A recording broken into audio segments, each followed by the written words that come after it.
That's just sports, baby.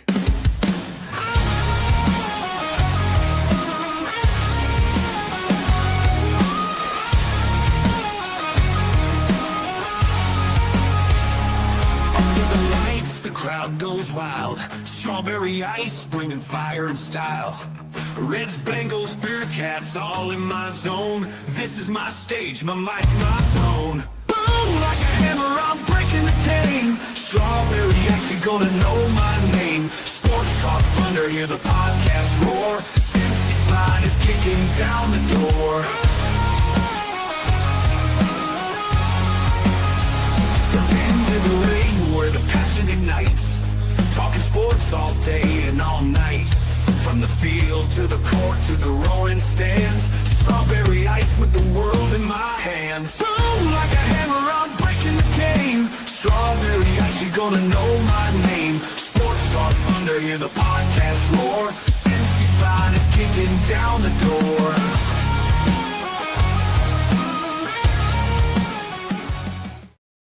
Hey guys, what's going on? Welcome to the show. This is Sports with Strawberry Ice. I'm your host, Iceman Jeff Trunapole. And as always, I bring you sports from a West Side point of view right here in the great city of Cincinnati, Ohio. And you know it, as always, I'm coming to you live from that ice cave. All right, shout out to my sponsors. They are Priority Lawn and Landscaping for all your lawn and landscaping needs. You need your grass cut, you need your shrubbery trimmed, I don't know, you need a paper patio, you need anything. I mean anything. Landscaping required. Think Priority Lawn and Landscaping. Also, shout out to T Properties, quality housing for quality people. Check out the website at www.tpropertiesllc.com for all your rental property management needs and your rental needs. And of course, Meyer Window, Door, and more. I got it in my house. I highly recommend you get them in yours. They're energy efficient, great looking windows, easy to clean. Meyer Window, Door, and more. The website is MeyerCincinnati.com. And also, shout out to my favorite brewery, Moorline Lager House. Get on down there, get you some delicious Moorline beer, some delicious Moorline food. And tell them I sent you. Moorline Lager House. That's right. We have a great time down there each and every Sunday for the pregame experience presented by Best Day Brewery live at the Moorline Lager House. So come on down for the next home game. It's going to be in the big fest tent. It'll be nice and warm, which I don't think it's going to be freezing anymore like it has been, but maybe it will be, maybe it won't be. Either way, it's an awesome time down there. We got a big stage, big screen TV, DJ, beer, food, all inclusive. Get your tickets at the Moorline Lager House website and their Facebook page. What is up to everybody in the chat? Who we got in there first? We see we've got Stranger in there. We got Tony Blazin, Crypt Keepers in there, and Dave. What's going on there, everybody? All right, news of the day before I get to my guest. We've got the college football playoffs starting tonight. Oklahoma versus Alabama. So we'll see. I think that's the best game of the weekend right now. I don't know. It's a toss-up for me. We'll discuss it on who we think might win this. Also, we got the Bengals versus the Miami Dolphins. Shamar Stewart is activated. Maybe he'll actually do some stuff. We'll see. Maybe he shows some signs of improvement. I'll take that. It'll be nice. We'll see what happens. But we had big news today. We actually have another sports team that will be starting here this April in 2026 at the Heritage Bank Arena. It is the Cincinnati Slingers of the new International Arena Football League. They're going to be down there at the Heritage Bank Arena. I am going to be enjoying myself down there. It's going to be a great time. We've got a former Bengal with us. He is the GM of the Cincinnati Slingers. He's sometimes known as the Mad Bagger. He's Adrian Ross. What's up, Ross? Hey, you're muted. Yeah, unmute your mic. All right, there we go. What's up, man? How are you? I'm doing good. How y'all? Good, brother. All right, let's get one more person in here. We have got to get. He's a bit of an older gentleman. He's not as good. He's not as good looking as I am. You know, he's out there in California. He's soaking up the sun. He's one of the godfathers of Cincinnati podcast. That's why we call him the Godfather, Anthony Cosenza. What's up, AC? What is going on, guys? I got to get myself in the photo frame here. What is going on, Adrian? You, I'm sure do not remember this, but you were on our show a handful of years ago, right in the middle of COVID, and it's great to catch up with you. Glad to hear all of the cool stuff you've got going on, and grew up watching you on the Appreciate Bengals. that. So Appreciate yeah, it's good to see you again. I'm sure you don't remember my ugly mug, but that's all right. And I got a memory like an elephant. You know what I mean? Well, then maybe you do. You do remember the ugly mug, and I'm sorry. We need to get Adrian back out there for a linebacker. We need somebody to be able to chase him. Yes, please. All right, so Ross, why don't you do the honors here? Tell us what's going on in your life. You had a pretty big announcement today. Yeah, the new general manager for the new Arena League team here in Cincinnati, Cincinnati Slingers, in the International Arena League. Blessed to be named that. And when a couple weeks ago, it's been a process, to get me to come out here. But Tom Mitchell and Dan Lust and all these guys. You got people calling you. Yeah, you got to put on Do Not Disturb because all these people, like, don't they know you're on the Strawberry Ice Show? Of course they don't. His phone's been blowing up all day long with everybody calling him, find out what's going on and stuff. And I think he's frozen right now, so we'll have to get back to Adrian. But AC, have you ever? So I'm there. There you go. Oh, Go ahead. you're good. You're good. There you go. Go ahead, brother. You're back. Yeah. People calling me in now. They heard the news. So yeah, I just was loving the fact that what they had to say and what their goal was. To be able to bring the Arena League team. It's a international team. I think there's 4 teams right now that's overseas. There's 4 teams that are in the States, and just the vision that they have up behind it. And when they said they had a Cincinnati team, I started having talks with them, and they asked me about that fan base, and I was like, oh, I have to be a part of it because my playing days here for the Bengals, that was always one of my loves, was just playing in front of the fans. Right. Fans coming out every year. Whether we were losing or not, it was just that was my thing that I always saw, was that they were here to support. And, I just want to be a part of building something, and hopefully I can bring a championship, to the city. That's what we're talking. We want some championships here, baby. And that's what we need to happen here. And I heard you guys got a new PA announcer too, I heard.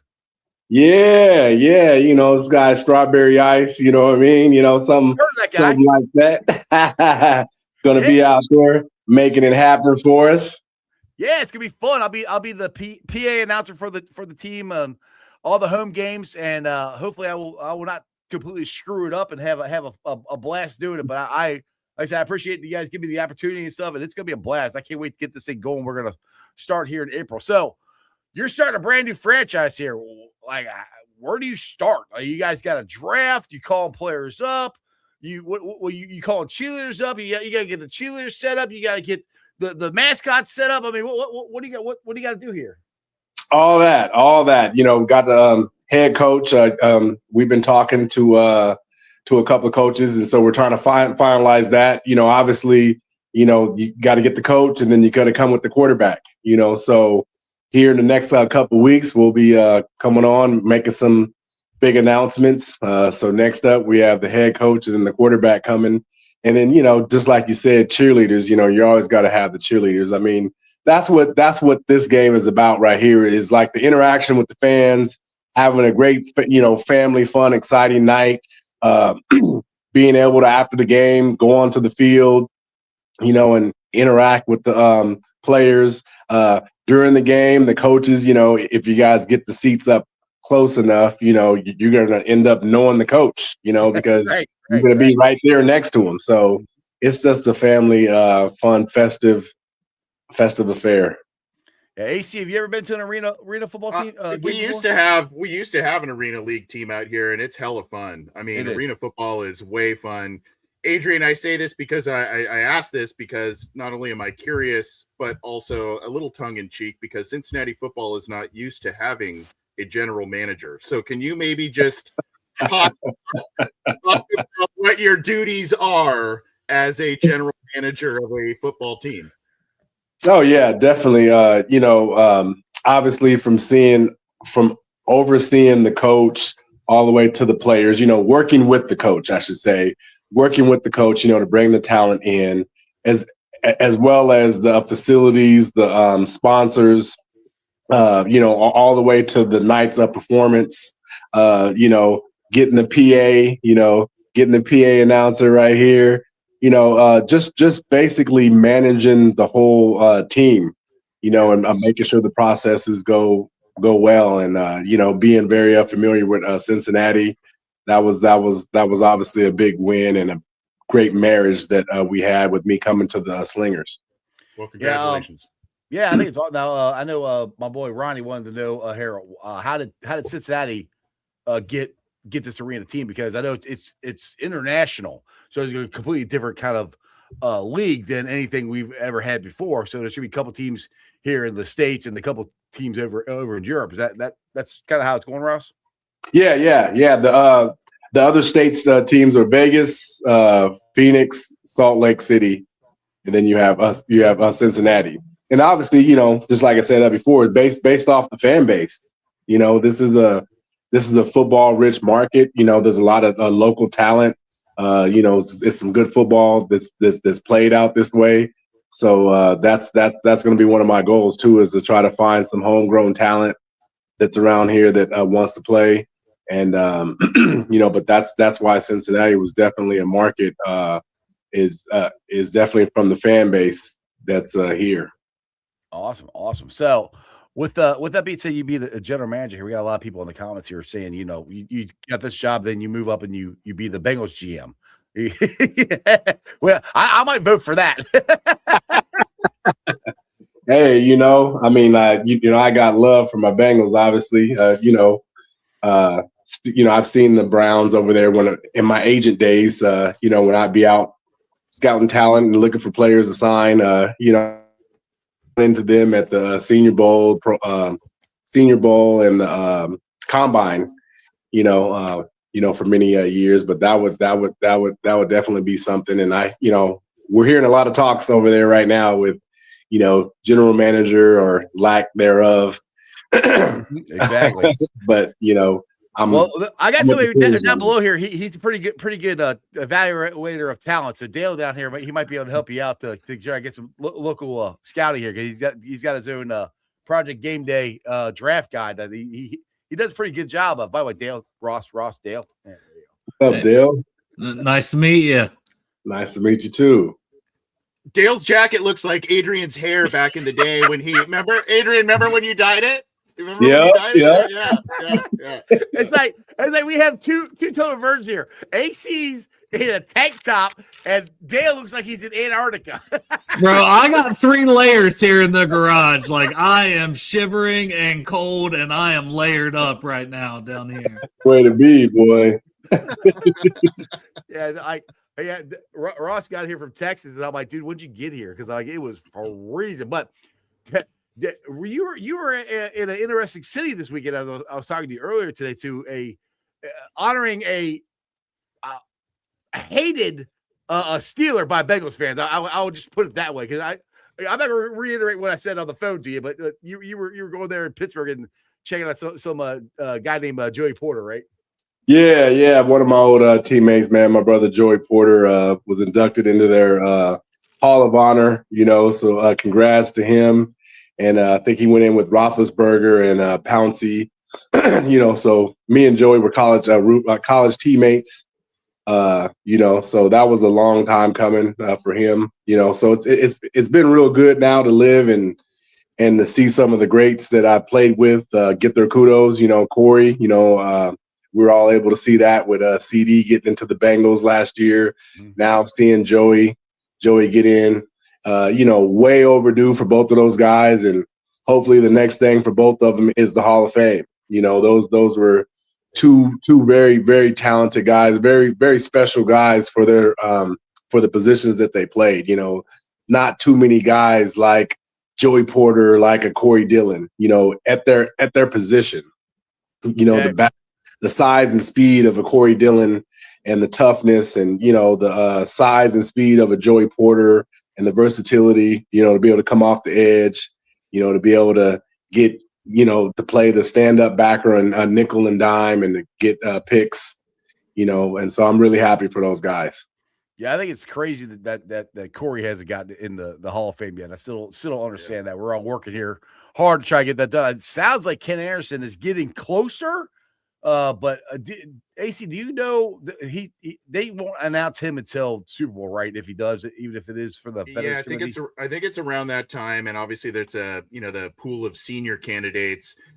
They whittled it down to 5, and they can take a maximum of 3, but he is in the company of Robert Kraft, Bill Belichick, Roger Craig, and I think Elsie Greenwood is the other one that he is with. So he is super deserving, and he deserves it. But that's a tough class to whittle down to 3 at maximum.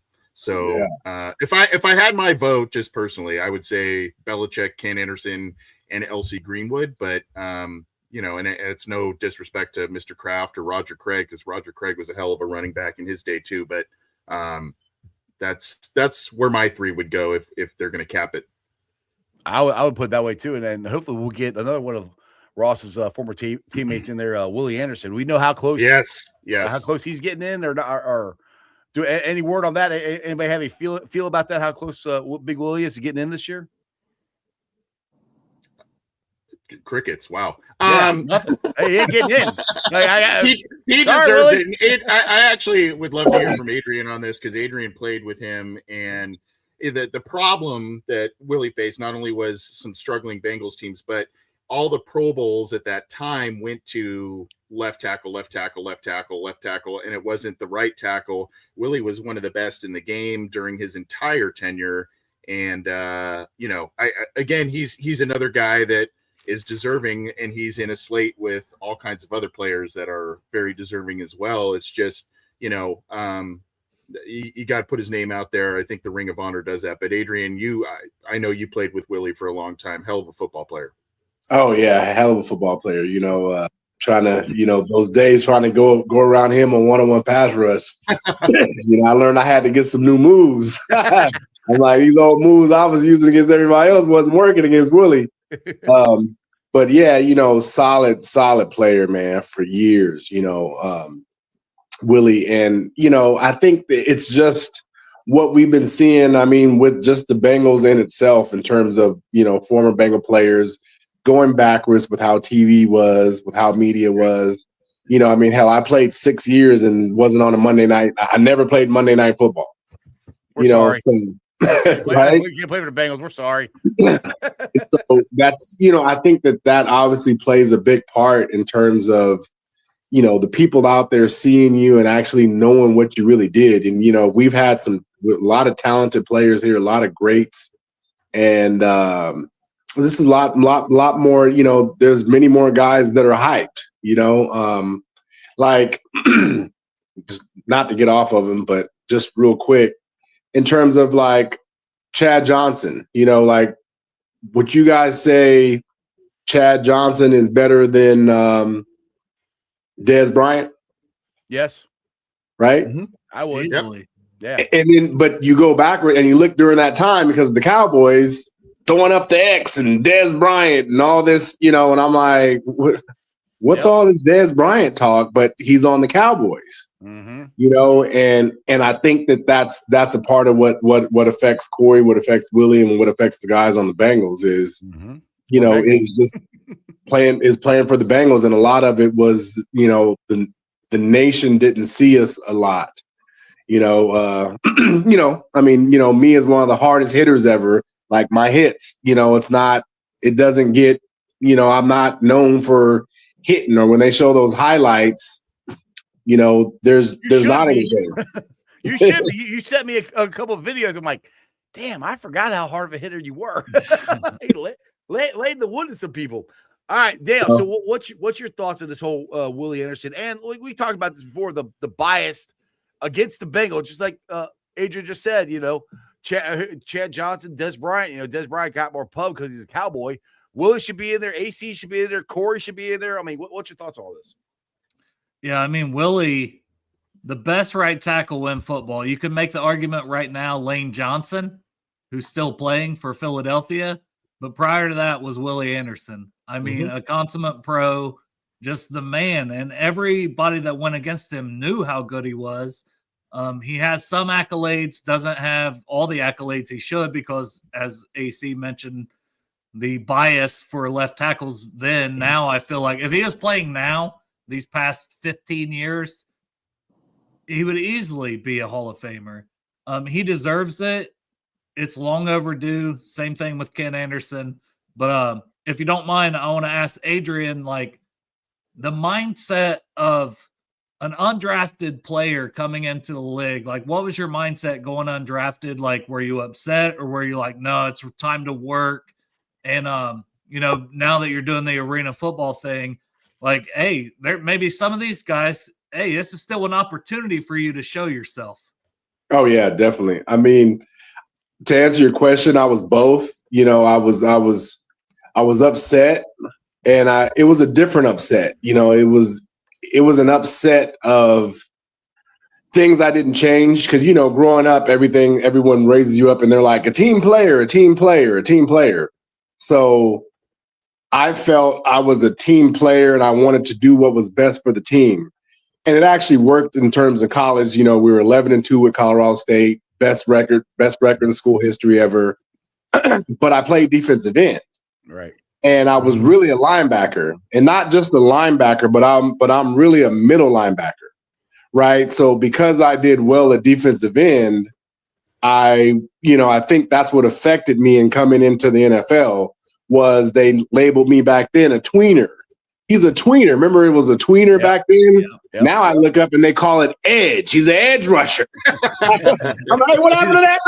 He's a hybrid. He's a hybrid. Yeah, I'm like, what? So now you look at all these guys come out of high school and they're like, edge rusher. And I'm like, so, that was something that affected me. But I study football. And so I think, with the people I met and, the guys I met, but I think one thing, like my dream was when I was coming up and studying, I actually played with the Bengals on Madden.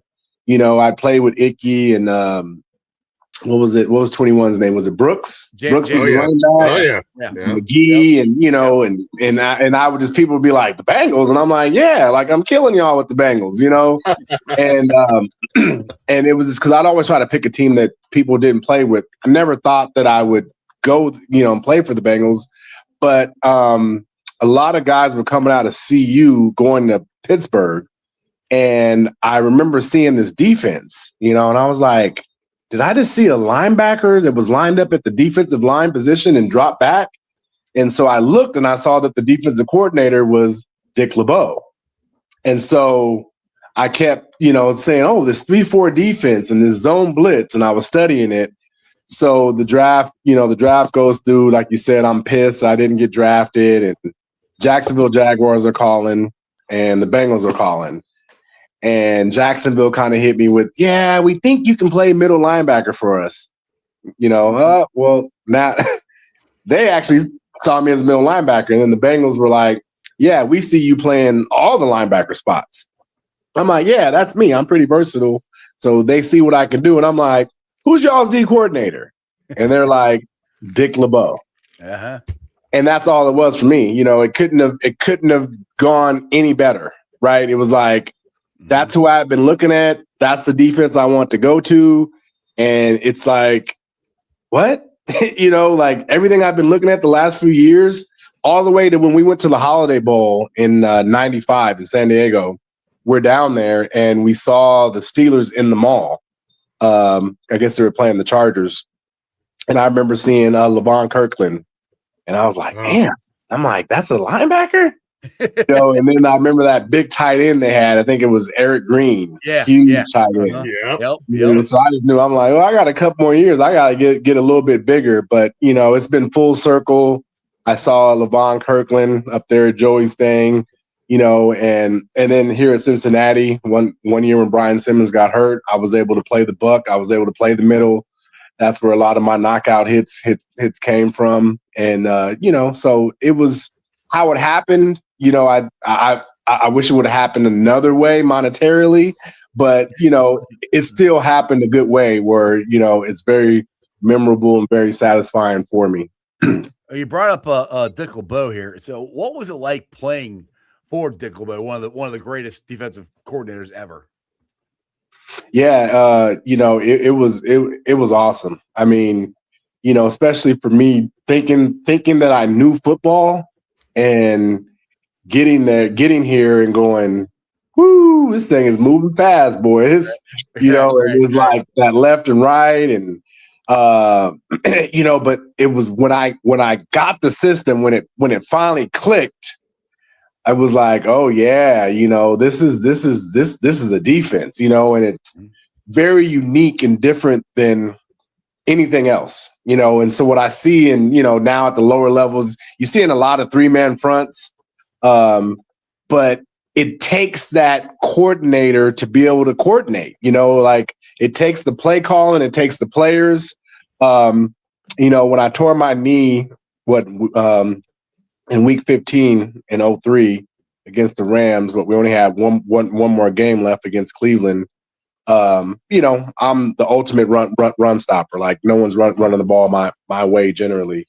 And we played Cleveland Browns with me in the game, held them to 69 yards. That last game I missed, the infamous Corey throwing the uniforms up into the stand game.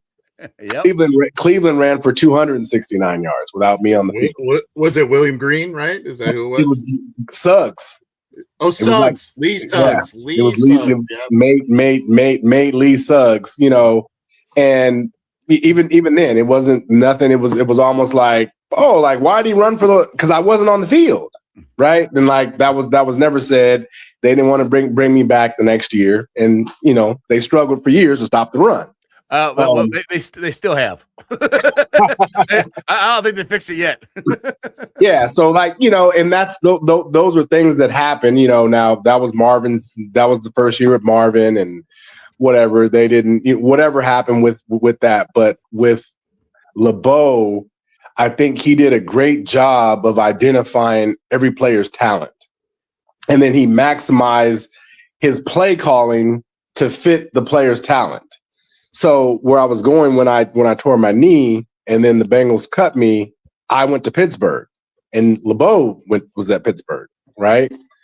And when I arrived in Pittsburgh and I sat there and watched and I saw, and I immediately said to myself, I saw what LeBeau was trying to build in Cincinnati. And it sucks that he was, fired because we were right there, right? It was like, he was right there. When I got there and I said, okay, I see the backers. Pretty much we had the backers. Didn't necessarily have that D-line. We didn't have a Casey Hampton or anything. But then I saw Palomalu. And I said, oh, my gosh.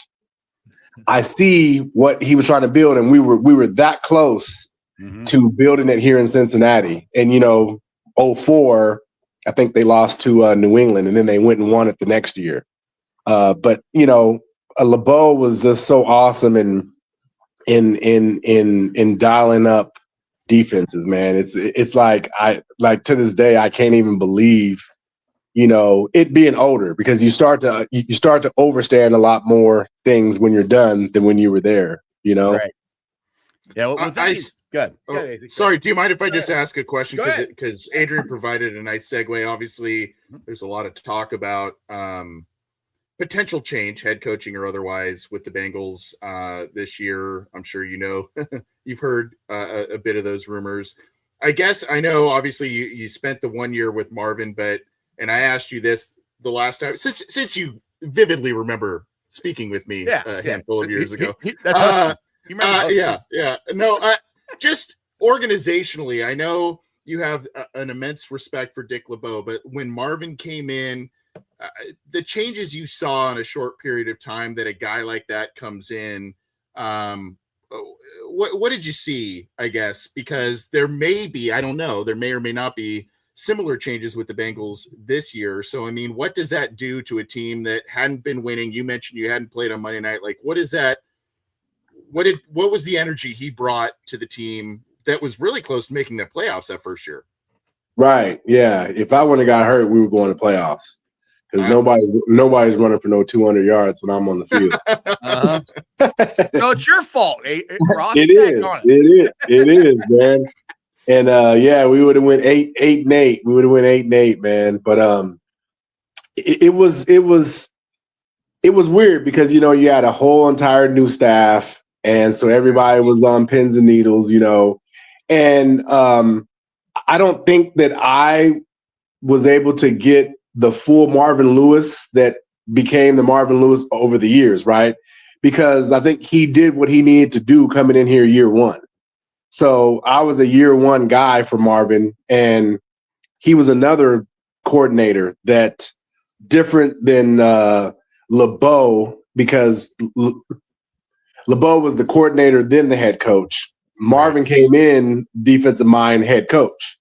So the things he would say, it wouldn't be a lot all the time every day, but I learned a lot from him, from the things that he would say. And, it really helped me out. And I liked that one of the things that he did, he changed just the optics there. When we moved into the new stadium, the walls just stayed white. From when we moved in 2000, you walk to we walked to our meeting rooms, and I mean, you wouldn't even think the Bengals had ever went to the Super Bowl before. There was nothing up there. There was no signage up anywhere. I mean, if you guys remember, like the games, there wasn't that jungle stuff. There wasn't nothing around the stadium or nothing. I remember that. So Marvin came in. I remember going to meetings. You're like, oh, like there's a picture, and you're like, okay, So he started implementing that, and he started changing up stuff, with captains, and he did a lot. Marvin Lewis did a lot for the Cincinnati Bengals, and I was able to continue to watching it. I didn't get to get that much of it when I was there because he had to do a lot of the changing, so he had to lay that hammer down. He had to get rid of some guys. And I think that was the one thing a little bit over that they kind of did. I think when they came in, they had this, we're at Cincinnati and no one here is really good. I felt not necessarily Marvin, but I felt a lot of the coaches on his staff had that mindset. And I'm kind of like, I just kicked your ass last year. Like, you didn't see me. You don't know who the hell I am. Right, you know what I mean? I just was whooping your ass last year when you was at Baltimore. Right. So it was kind of like they acted like we were all new guys, and specifically me with the linebacker coach group. You had me and Brian Simmons here. I mean, they ended up cutting Steve Foley, but then we brought in Kevin Hardy, and it was like the coach just tossed Kevin Hardy in front of the line, like, Kevin, come here, like it was college, like, come here and lead. And so I felt that was a little weird, when you have a drafted guy and Brian Simmons here that's been a leader, and then you're a new coach and you're like, Kevin, hop in front, and just hop in front of Brian, Right. So it was weird. It was weird there then, but again, like I said, if I looking at it from his position, that was the goal, was to create change. Right. Right. So, question. So, we said Samar Stewart is going to actually be activated this Sunday, and I don't know how much of the Bengals games you got to actually watch, but we had a lot. I mean, it's a very young defense, and we got two rookie linebackers that are playing. We got two young edges that get the most playing time they've ever gotten, and we've seen flashes of them making good plays and bad plays, all that stuff. What's just from what you see, which again, I don't know how much of the Bengals you watch here. What's your thoughts on how the young defense has progressed this year? You think they're going in the right direction the way Al Golden's trying to take them, or what's your thoughts on it? Oh yeah, I definitely do think that they're getting better. I like where they're trending. I thought it was a little weird when I looked up one time and I'm like, is Logan Wilson on punt team? That was kind of one thing for me. I didn't understand the Pratt being gone and now the Logan Wilson being traded. I thought one of those guys, especially the production of Pratt, but okay, you let him go, you keep Wilson, but now you trade him away and you throw the rookie out there. But the rookies I've seen, I mean, they're balling. Like they've definitely impressed me. I can see why they're like why they're draft picks, and but there's going to be some growing pains. We've seen like the Buffalo game, and dropping guys in coverage late in zones and cities, but for me, those are all small, minor things. I'm not sitting there looking like, oh man, these guys can't play out there. Starting to get some of the pass rush picked up, at first when Hendrickson was out, it was like guys are standing back there all day, but starting to see some more pressure. So I've been impressed, I will say. I've been impressed, and I see them trending up. Go ahead. I was like, how hard is it for a young defense like that to kind of figure it out? Because this is one thing I don't mean AC have talked about this, and Dale, like who's the leaders on this defense? Because there is no veterans. I mean, Trey would be the veteran, but he's been hurt and he hasn't been able to play. So how hard is it a young defense to navigate this when there really isn't any guys, like veterans like you guys out there to been there, done that, and help them navigate this? How hard is that? That very hard. It's very, very hard. It's very hard. Like the NFL, these offenses, the rules that they're able to do now, it's obviously favored for the offense.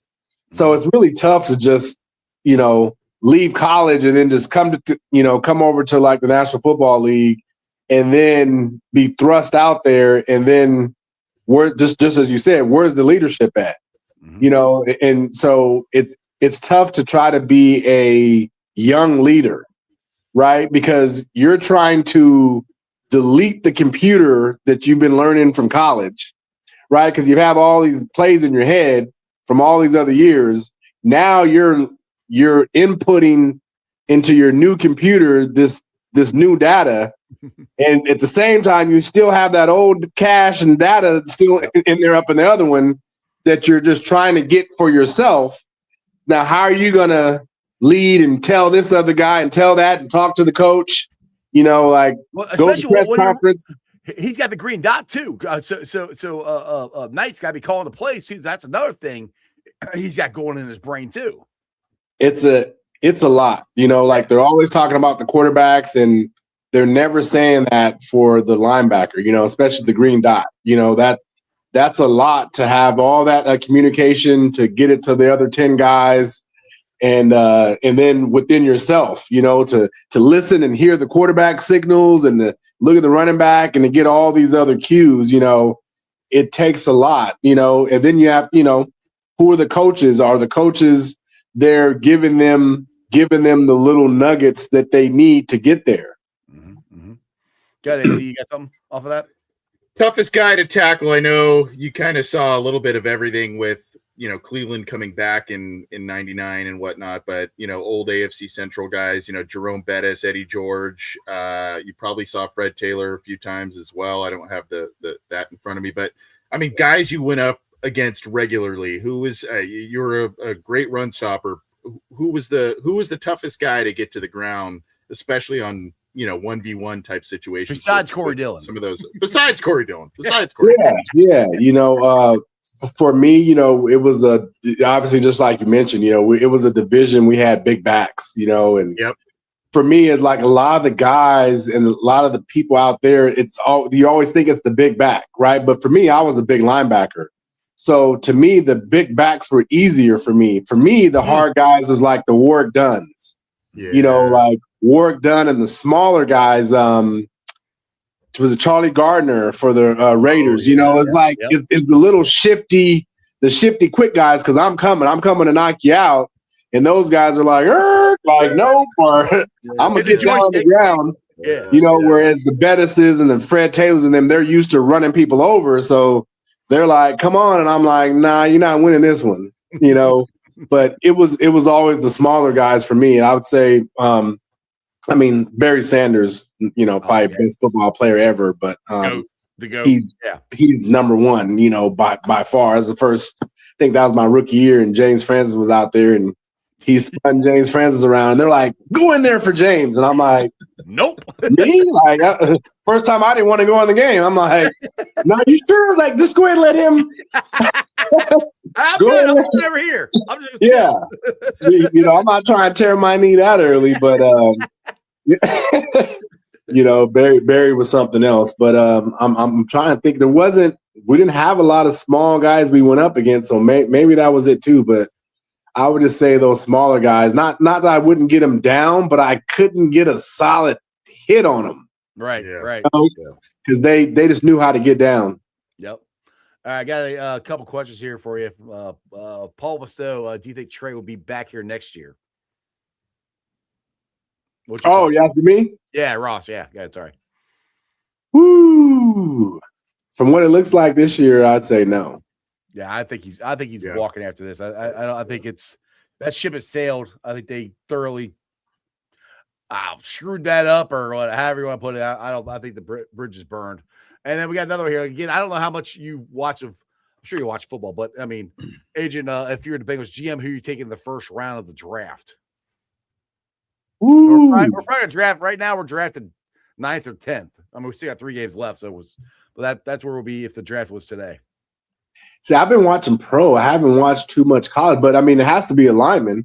Mm-hmm. Has to be a lineman. I mean, you got to protect the investment. I mean, we have the number 1 slinger back there, and we got the wideouts. You're going to have to protect the guy. That's what we've seen from all the other years. That's what I've known from playing against. When I look back at the good teams, when I was playing, I'd go Tennessee, like Tennessee Titans and McNair. And I look at that front with Malway and these guys up front, Brad Hopkins. I look at Baltimore didn't have a quarterback, but that line, I'd look at that line and I'm like, we got to have guys to protect them. So I don't know who the top linemen are out there, but that's who me as GM, I'm bringing in some guys to protect my guy. So this is where we need Dale to jump back on, because he's a draft guy here. He'd be the best one to answer that, because unfortunately we're talking draft because the Bengals, well, for 3rd year in a row, did not make the playoffs. Yeah. So I got one for you, Ross. All right. So have you heard what Joe Burrow said this week in his press conference and stuff? Talk about how he wants to have fun and playing football, and he thinks he's going to play for the Bengals next year. And they've asked him if he's thought about playing for other teams or whatever. And he says, yeah, he's thought about it. And people have taken this and run with it. Like, oh, he wants out of here. He wants this. He wants that. What are you taking that as? I mean, I think it's real, like it gets frustrating. You're getting injured. You're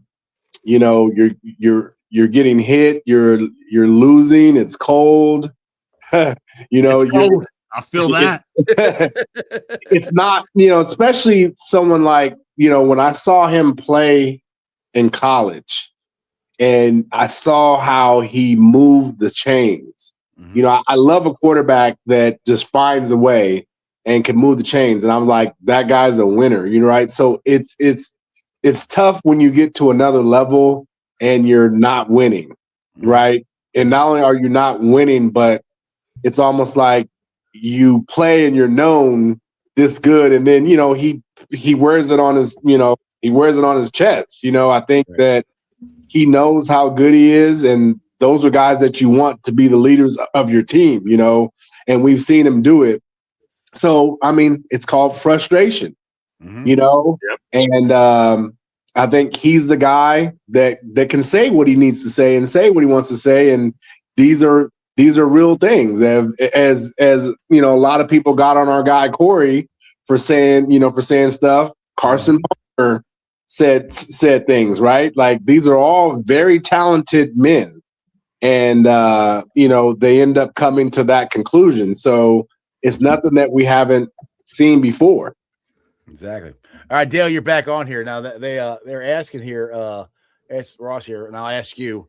If you're the Bengals GM right now, who are you wanting to take in the first round for the Bengals? Right now, it's 9th or 10th where we're picking, and I know Field Yates has the DN from Miami who's playing this weekend, which I'm going to try to check him out, see how he looks. But who are you taking right now? Who's on your list for drafting? So you're talking about Reuben Bain Jr. and the discourse is he has 31-inch arm length or whatever, and it's like, is he a good football player? Does his tape look good? You know what I mean? That's a top 10 talent. I would be good with Reuben Bain Jr. from Miami.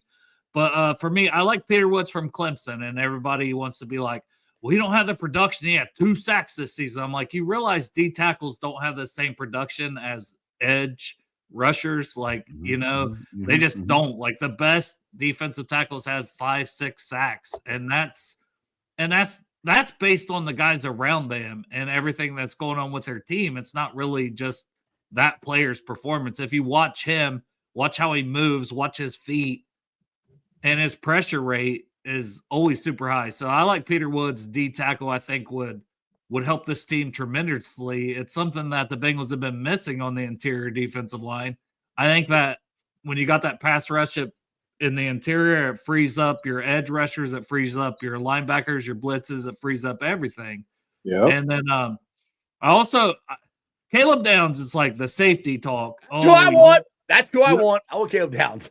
You don't want to take a safety that early, you know, if you're picking in the top 10. Well, you want to take the best player on the board ultimately if you're drafting. That should be a GM. That's what a GM should want to do in my eyes, personally. Like, I know we don't have an official GM. We got Adrian Ross on. We got Adrian Ross. I'll vote for Ross to be the next Bengals GM. Yeah, let's do it.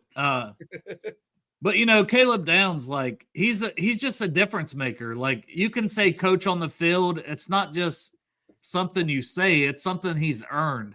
He studies the tape. He knows what everyone's doing. It helps line everybody up. You know where people are going to be at. You know what their job is. So you know what the offense is doing, so you can counter that. And, you know, so to me, Caleb Downs, obviously Peter Woods, but you should just take the best player available. We don't talk about corner a lot for the Bengals, but Cam Taylor-Britt's probably out of here as a free agent. Mansour Delane from LSU was phenomenal this year. Like, that's a guy that would improve this team. You just take the best guy that's left on the board, whoever that may be. That would be nice if they do. They seem to try to outthink themselves from well, I say from time to time, like all the time. They act like they know more than everybody else, it seems like, and it's baffling to me why they think that, because, well, it hasn't worked here lately. AC, well, it's not like Stewart was a bad pick. He's been hurt, and I'm not out on Stewart. He needed development. He needed time, and we already had Miles Murphy, who is in year 3, and we're seeing it now. Stewart's he's also the same type of player, player. I'll send this to Ross here. All right, so we're finally seeing some production from Miles. But he's also getting the most playing time he's ever gotten too. And I've said this: you don't get better at football until you play. Get to play football. How much of the development comes from actual playing time? Like Shamar Stewart hasn't played a lot because he's been injured this year. Miles Murphy, we're finally seeing some development from because he's playing. I think that has a lot to do with it. How much does playing time have to do with developing yourself? And how big is that? Oh yeah, definitely. It's huge because like when you're practicing, you're generally practicing against what your offense does, or whatever side of the ball you're on. Now obviously, then if you're not, then you're generally given the look of the other team. So just like you said, you need the playing time to get to playing what you're supposed to be playing and what you're supposed to be getting better at. So that is it right there, is to be able to see all the different looks and to be able to get all the other options so that you know what you're doing when you're facing all these different people and all these different looks. So it's playtime is huge. You got some add to that? Well, learn from your mistakes too. I mean, on the field, right? I mean, you make a mistake once and then you hopefully learn from it and grow. But I want to go back just to some. I'm a history major, and so and I love team history and all that. I know we talked Hall of Fame. One guy you played with, and I know we're banging the table for Corey and for Willie Anderson and Ken Anderson, all rightfully so. You played a little bit towards the end of your stint with the Bengals with Richmond Webb. and a guy that I have immense amount of respect for. I think he should be in the Hall of Fame. He's kind of been in discussions, but again, continues to waver out there. Obviously, I still want to obviously know about your team that you're going to be spearheading and things that are going to be coming up with that. But just your thoughts on Richmond Webb. I know you spent a short time with him, a guy I've got a lot of respect for, and I think should also be a Hall of Famer with a lot of the guys that we talked about earlier.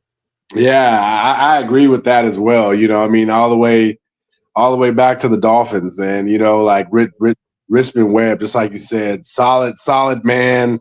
I mean, a phenomenal player. Just like you're saying, at left tackle, that dude was a monster, man. Great feet.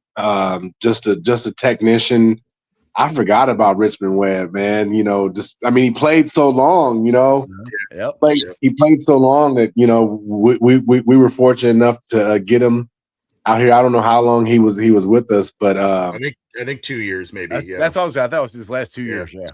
Great man. And that's a great name right there that you said. It's a guy like that's not in the Hall. That's, I don't know. I'm like, you really have me shocked with that one as well. Like that dude. I mean, how long did he play for Miami? Long time. Long time. I mean, he protected. It was Marino's blindside guy. Right? I mean, you blocking for a Marino, and then was still. It's not like he came to the Bengals and I looked at the guy like, like what's he doing here? And he still was a real solid lineman. So yeah, to answer your question, that'd be a great choice right there for the Hall as well.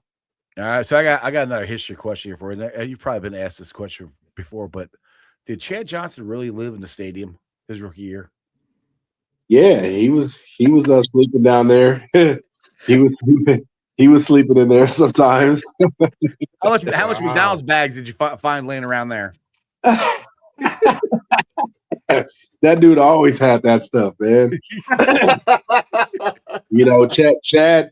I think one of the biggest things that Chad brought was he talked. I mean, like he talked, and I think a lot of people for so long were around here and it's like you didn't see guys talking or the guys weren't really saying anything. And because they all thought they're gonna lose, right? So I think I love that Chad would just get out there and he'd just say whatever. I think that took a lot off, and then it also put people on point because we're gonna go in there and back our guy up. Right. Obviously, my last year, 2003 Kansas City Chiefs. You read my mind. That's where I was next going to.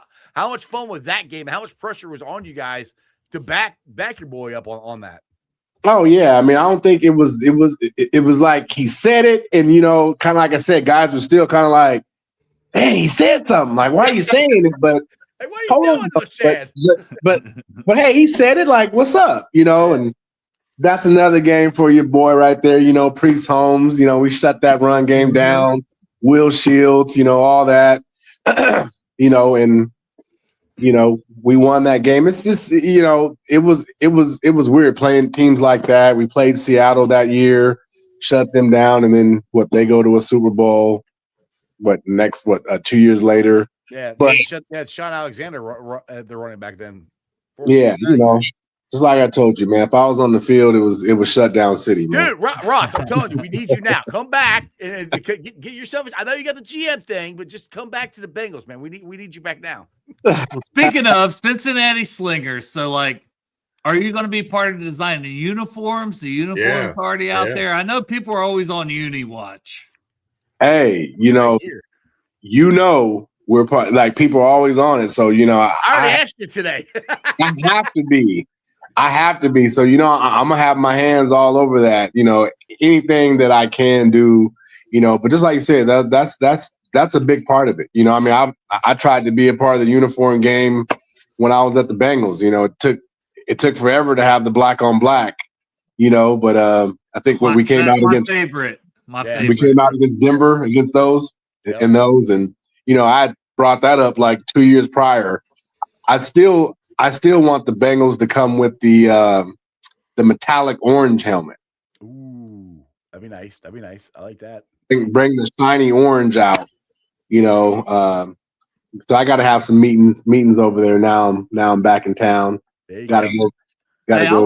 I want the inverse helmet, like the inverse stripes, where it's like a black helmet with the orange Orange stripes. stripes. Yep. Yeah, that'd be cool too. That one too. So, Paul wants to know what's the logo look like for the Slingers? Talking about the Slingers logo? Yep. Oh, the logo's out right now. It's on Facebook. It's like the football being thrown over like the bridge. Yeah. Yeah. It's on Facebook. You check that. And the colors are maroon and yellow. Is that correct? I'm not gonna overly. I mean, that's what I'm seeing right There you here. go. Yep, that's it. He's got it right there. Cincinnati Slingers. It looks red and black, man. That's like the NWO Wolfpack as my old wrestling fandom. There it is. Let's go. That's pretty fire. Wolfpack for life, baby. Different combinations there. That's cool. All And right, that kind of if it is the red and black, that's the Cincy Bearcats. You could get a lot of love there in the city with that too. Right, the same colors, exactly. Yeah, come out. You got to come out with an all black uniform, though. You right? Yeah, you already know. Come on, that's happening. So when do tickets go on sale? How do people get them? Season tickets, all that cool stuff. You'll be able to go to CincinnatiSlingers.com. All that's going to be ramping up now. Mostly now is all the season ticket packages. It's great price. You're not getting hit over the head. So you can fully get the season tickets, but you'll be able to go to CincinnatiSlingers.com and check everything out. Obviously, these are the beginning stages and whatnot, but everything's going to be updating weekly. Like literally days. It just got announced today. So. Well, congratulations. Yeah. And I'm looking forward to this, man. I'm looking forward to it. I think it's gonna be fun. It's gonna be a blast. It's gonna be a family friendly environment, and we're gonna. Oh shit! I ain't invited then.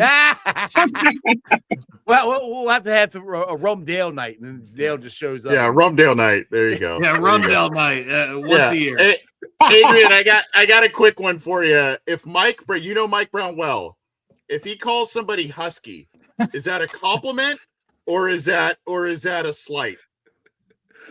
Probably a slight. Damn, AC. No. First time AC met this man, he's so excited to meet Mike Brown. There's a picture when he met him.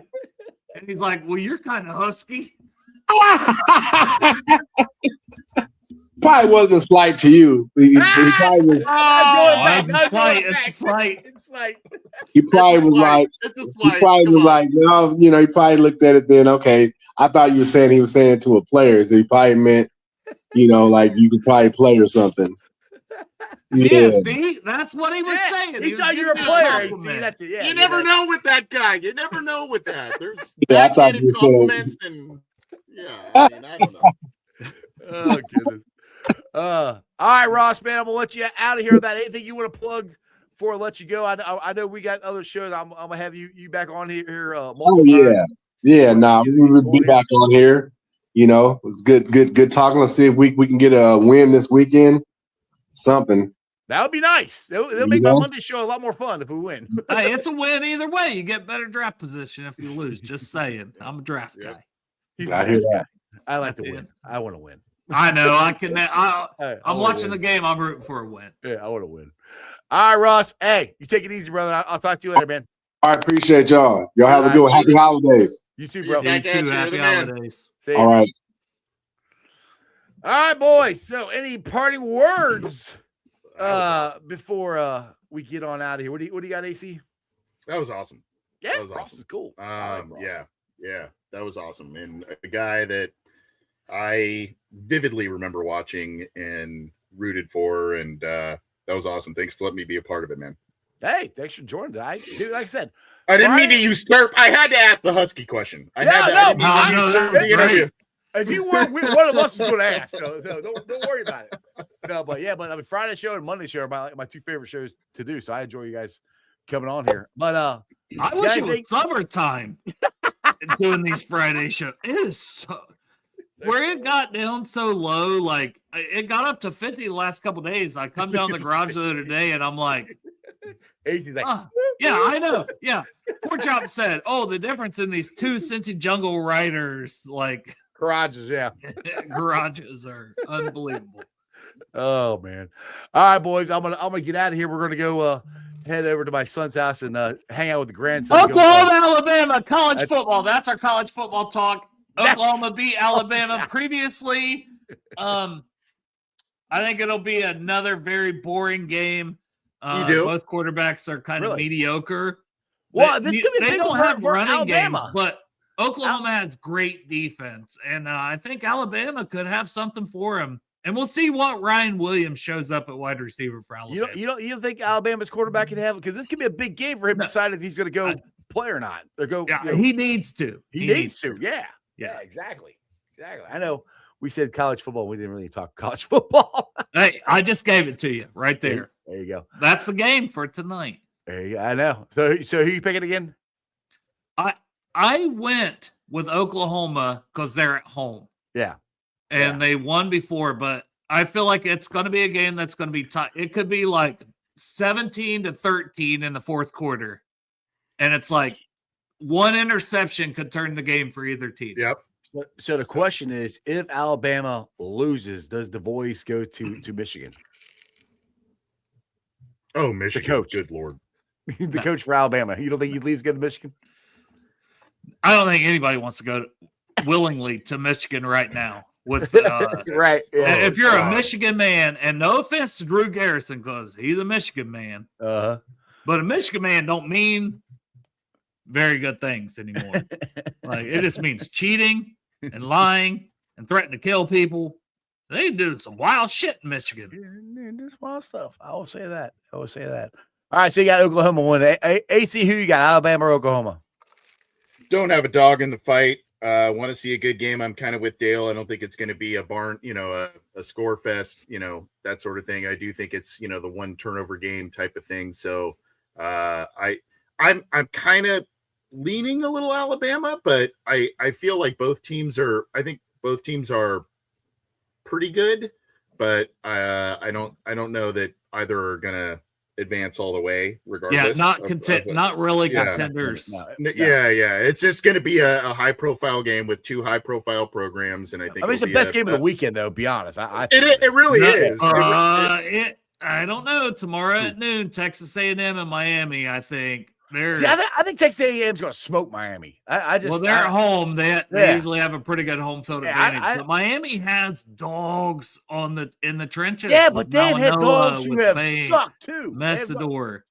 Dale, what do you think about Ole Miss now that Lane just bailed? Lane doing Lane Kiffin things. Do they even show, or do they? Are you thinking that they're they beat Tulane by like 30 or 40 earlier in the year. They're going to beat them again by 30 probably. With or without Kiffin, yeah. Just too much talent. Yeah. Right. I think they could even win in the second round. I don't think, because they would play Georgia, and I don't think Georgia is. I think Trinidad Chambliss may be a better quarterback than Gunnar Stockton. I don't even think that's a hot take, but I think they have a better coach, obviously, because Kirby Smart. I mean, Ole Miss don't have one, and I will never count out Kirby Smart to game plan in the playoffs. In the second, I'm already looking ahead to the second round. I think the games, and it's kind of funny, the two later games, like you got James Madison, you've got all these teams. Oh, sorry. I'm sorry, Pork Chop. I think it was me. I kind of put Lane on blast because he did this. He effed up USC. He screwed that over, Pork Chop. I heard a rumor that he banged Nick Saban's daughter when he was at Alabama. Oh, jeez, Louise, really? That's the rumors that are in the streets. Oh, God. This is why this guy has this reputation. I don't know about that one. Jeez, Louise. Yeah. It's a rumor. It's hearsay. I'm not speaking it as fact. Don't want Sports with Strawberry Ice Show to get exactly. All right. Well, I gotta go because the girls are about to walk out the door. So I gotta end this, boys. Love you guys. Appreciate you guys. See you, boys. See you next Friday. All right, guys. Hope you enjoyed that as much as I did. I got to get the heck out of here. As always, All right, shout out to my sponsors. They are Priority Lawn and Landscaping for all your lawn and landscaping needs. You need your grass cut, you need your shrubbery trimmed, I don't know, you need a paper patio, you need anything. I mean anything. Landscaping required. Think Priority Lawn and Landscaping. Also, shout out to T Properties, quality housing for quality people. Check out the website at www.tpropertiesllc.com for all your rental property management needs and your rental needs. And of course, Meyer Window, Door, and more. I got them in my house. I highly recommend you get them in yours. They're energy efficient, great looking windows, easy to clean. Meyer Window, Door, and more. Their website is MeyerCincinnati.com. And also shout out to my favorite brewery, Moorline Lager House. Get on down there, get you some delicious Moorline beer, some delicious Moorline food. And tell them I sent you. Moorline Lager House. all right, guys. Remember one thing and one thing only. That is who day for life. Everybody throw it up. Have a great weekend. That's just sports, baby. See ya! Another great show. You guys still here? The show's over. You can come back tomorrow. I'm out of here. See ya.